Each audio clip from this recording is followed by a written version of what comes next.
ভাই এই হাদি হত্যার বিষয়ে তো এখনো পুনরায় তদন্ত চালু আছে সম্ভবত। আগে যে চার্জশিট দাখিল করেছিল নারাজি দেওয়ার পরে আবার সিআইডি তদন্ত করছে।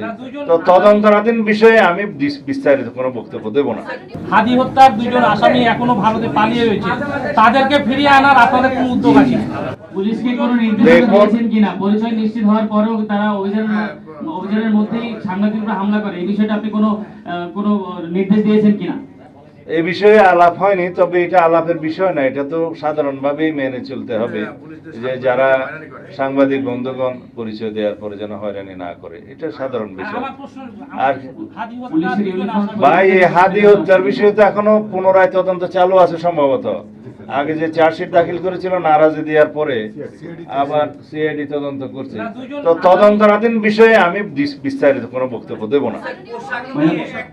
তদন্তটা সমাপ্ত হোক, তারপর আমরা ব্যবস্থা নেব। তদন্ত সমাপ্ত হোক, আপনি নির্ধারিত করে এটা ওইটা বলতে পারেন।